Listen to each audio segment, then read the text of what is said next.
बोल करके समझाओ।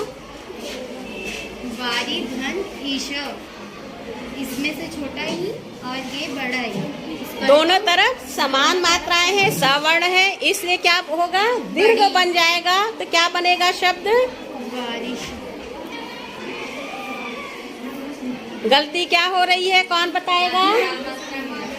हाँ आओ। छोटी। अभी भी कुछ गलत हो रहा है।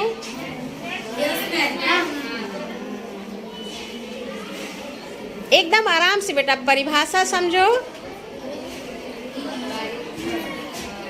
चलो तुम आओ, बताओ क्या शब्द सही बनेगा। चलो इसको दो, कौन आएगा सही करने? आओ। अभी सही है। हाँ चलो साफ लिखो, मिटाओ कस्टर से। अभी मतलब अच्छी तरह से समझ में किसी किसी को नहीं आया है। नदीस वाले में उदाहरण दिए थे ना, कैसे गलती करते हैं हम? बड़ी ई की मात्रा हम लगाएंगे, ना कि छोटी ई की। अभी भी गलत है। इसे क्या कहते हैं? वहाँ समझाना और ब्लैक बोर्ड पे आकर के लिखना, दोनों में बहुत अंतर है। वारिशा, गुड। दीर्घ संधि, इसके पहले हमने बताया संधि कितनी तरह की होती है? तीन तरह की।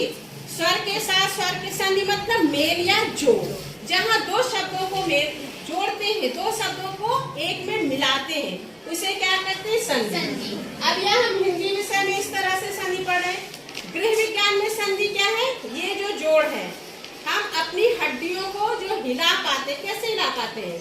ये जोड़ के कारण, संधियों के कारण। अगर ये पूरी हड्डियों में जोड़ नहीं होता तो हमारा हाथ क्या करता? ऐसे ऐसे करता, हमारा सर भी नहीं मुड़ पाता। तो जो हड्डियों का जोड़ है उसे भी संधि कहते हैं। और इसमें भी संधि कई तरह की होती है। एक आध का मुझे नाम याद है, जैसे कंदुक खल्लिका संधि, यानी कि गेंद और उसके बीच ऐसे जो गैप रहता है, जिससे ये हम अपना हाथ ऐसे से मिला, ऐसे घुमा रहे हैं ना, चारों तरफ हमारा हाथ क्या है? घूम जा रहा है। यह क्या है? कंदुक खल्लिका संधि। लेकिन हम अपने विषय के अंतर्गत क्या पढ़ेंगे? शब्द से जहाँ मेल हो, दो शब्दों को जहाँ जोड़े, उसमें भी हम आज क्या पढ़ रहे? दीर्घ संधि। दीर्घ जैसा कि इसके नाम से ही स्पष्ट हुआ, दीर्घ मतलब बड़ा।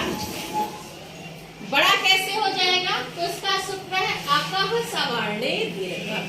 अकः आक के बाद यदि सवर्ण आए तो दोनों के स्थान पे दीर्घ हो जाता है। अक क्या है?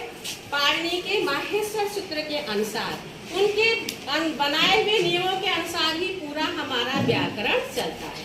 अ ई उ री री क। तो अ से लेकर के क के भी जो भी चीज आता है वह क्या है? अक।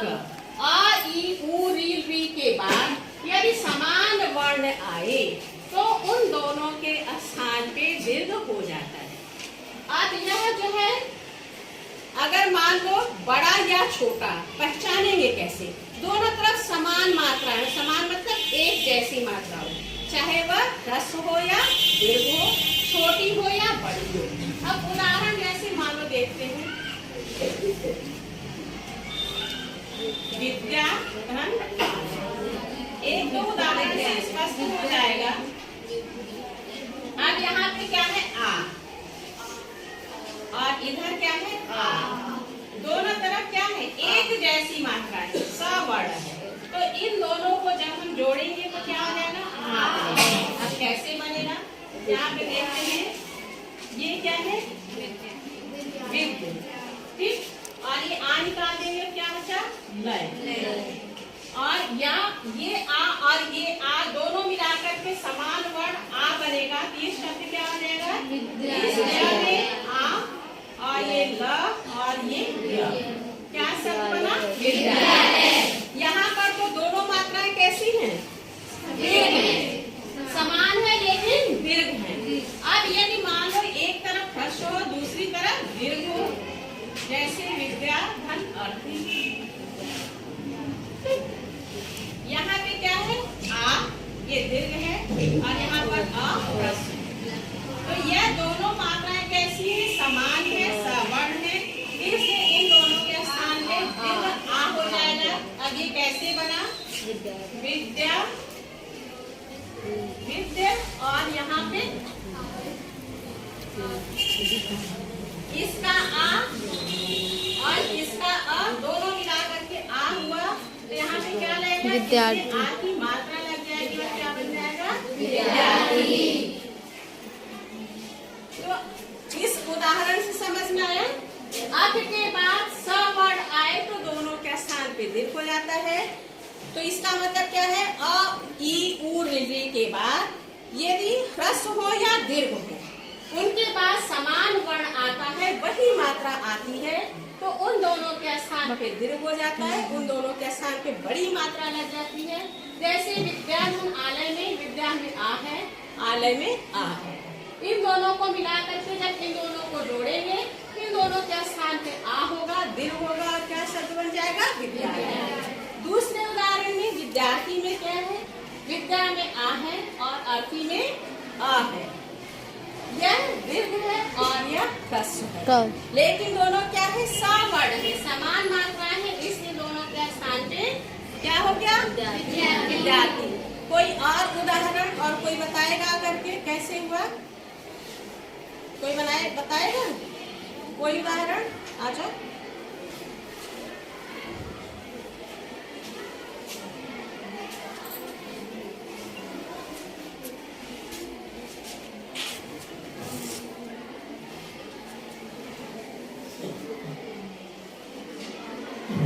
बहुत बढ़िया है। हिमधन आलय, आलय होता है, आलय, आलय, ठीक है। अब बताओ, तुम बताओ कैसे बना? जोर से इन लोगों को बताना है, इनकी तरफ। हिम में क्या है? आ है, आलय में क्या है? आ है। दोनों तरफ मात्राएं कैसी? एक जैसी है, सवर्ण है। बस ये है कि यहाँ पे हिम में आ है और आलय में आ है। इन दोनों को जोड़ेंगे तो क्या बनेगा? बहुत अच्छा। ना ना ना, अब यही गड़बड़ की है। देखो यही अलग अलग जोड़ के समझा रहे हैं। यहाँ पे क्या करते हैं? देखो ये आ, ठीक है, आगे से हटो, और ये क्या है? आ, सबको देखेंगे, ठीक है। हिम में क्या है? आ, और आले में क्या है? आ। अब इस हिम का अ निकाल दिए, तो क्या बचा? आधा म, ठीक है। हलक लगाने का मतलब वो व्यंजन हो गया, और आले का आ निकाल दिए तो क्या बचा? लय। और हमारे अपन सवर्णी दीर्घा के अनुसार ह्रस्व या दीर्घ अ, ई, उ, ऋ के बाद समान मात्रा आए तो उन दोनों के स्थान पे दीर्घ हो जाता है। तो यहाँ पर क्या शब्द बन जाएगा? इस म में आ की मात्रा लग जाएगी और यह लय, ठीक है। क्या शब्द बन गया? हिमालय। हिमधन आलय को जोड़े, दो शब्दों का मेल किया, दो शब्दों की संधि की। किन दो शब्दों की? हिम और आलय। हिम मतलब बर्फ, आलय मतलब घर। दोनों को मिला करके क्या बन गया? हिमालय। हिमालय क्या है? पर्वत। किस चीज का पर्वत है? बर्फ का। बर्फ का खजाना है, बर्फ का घर है, इसलिए वो क्या है? हिमालय। और कोई उदाहरण कोई बताएगा? बहुत से उदाहरण है। आज समझ अपने से जब उदाहरण लिखोगे तो तुम्हें अच्छी तरह से समझ में आ जाएगा। बोल करके बताओगे। हाँ, बहुत अच्छा।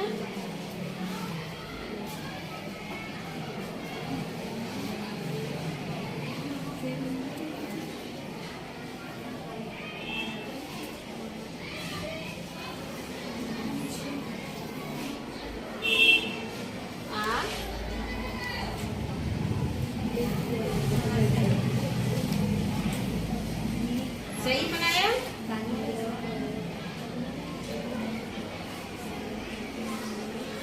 समझाओगे मेरे को? बहुत अच्छा। हाँ, दोनों का महा प्लस आशय, तो यहाँ से आ निकला और यहाँ से भी आ निकला, तो यहाँ पे हो गया मह धन शय। और यहाँ पे अ और आ जब और दोनों आ को को जोड़ेंगे, मिलाएंगे, तो यहाँ पे बनेगा आ। बहुत बढ़िया। अब यहाँ हो गया ये महाशय।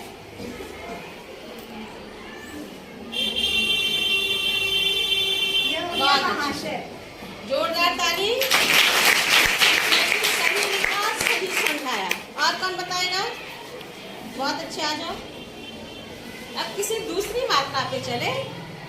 आ की मात्रा और आ देखिए ई पे चले। आओ इधर आओ।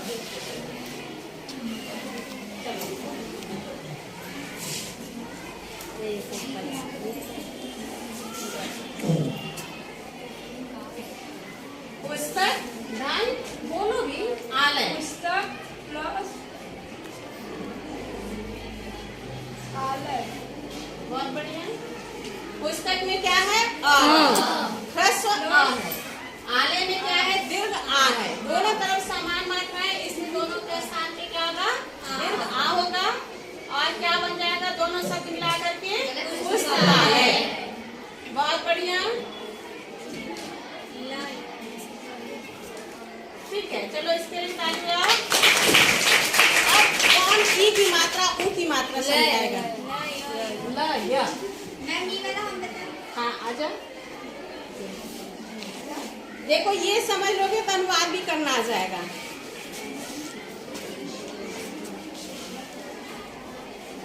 ये बीच में सबको दिख रहा है ना?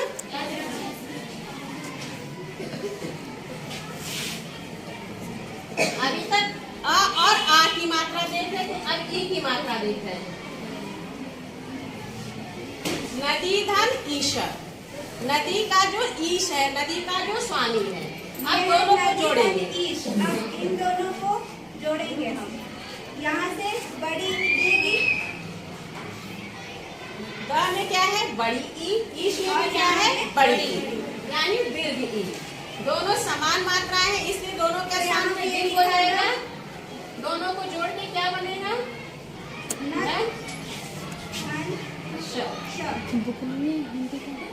बहुत अच्छा। इन दोनों को जोड़ेंगे तो यहाँ पे बनेगी बड़ी ई और यहाँ पे हो जाएगा नदी।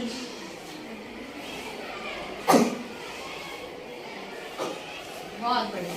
और ये संधि करते समय तुम लोग क्या करते हो? गलती कर देते हो। जब दोनों के स्थान पे बड़ी होता है तो लिख क्या देते हो? ये सही है? नहीं। नदी और ईश दोनों में क्या है? दीर्घ ई है। दोनों तरफ समान मात्राएं हैं, इसलिए जब इन दोनों की संधि करेंगे तो क्या आ जाएगा? नदीश। और कोई बताएगा? आजा।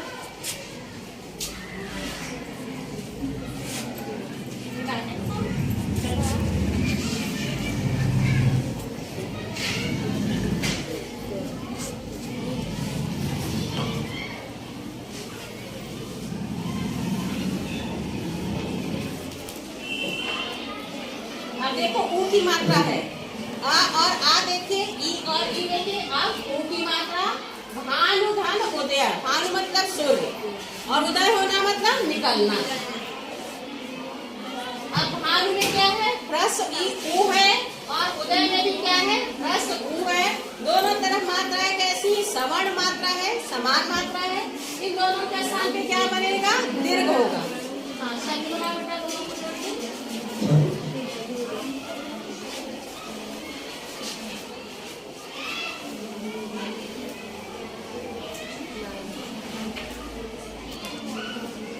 बहुत बढ़िया। क्या बना? भानुदय। जोरदार ताली। सबकी समझ में आ गया संधि? बोलते भी जाओ बेटा। रवि धन ईशा। रवि में क्या है? छोटी ह्रस्व ई और ईश में क्या है? दीर्घ ई। दोनों को जोड़ेंगे, दोनों का मेल करेंगे तो क्या आ जाएगा? बड़ी। और शब्द क्या बन जाएगा दोनों जोड़ करके? हाँ लिखो रवीश। कैसे लिखोगे?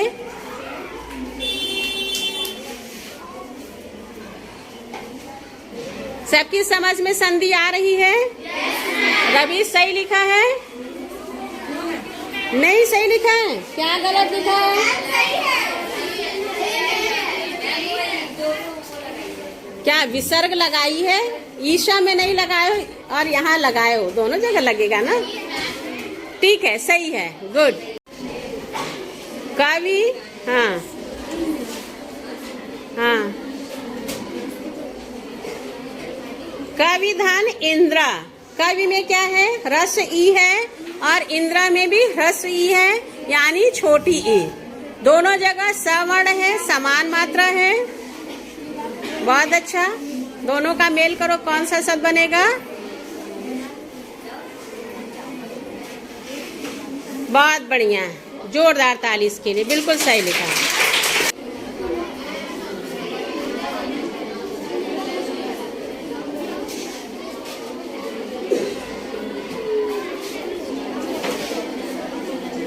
मालती धन इच्छित, ठीक है। यहाँ पे दीर्घ ई है और ह्रस्व ई है।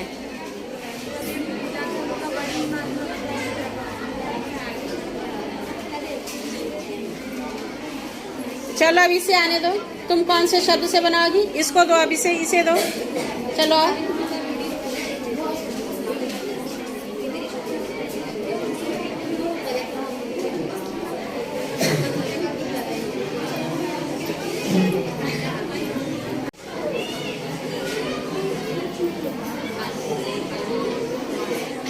गुरु धन उपदेश, दोनों तरफ ह्रस्व ऊ है तो बड़ा ऊ लग जाएगा।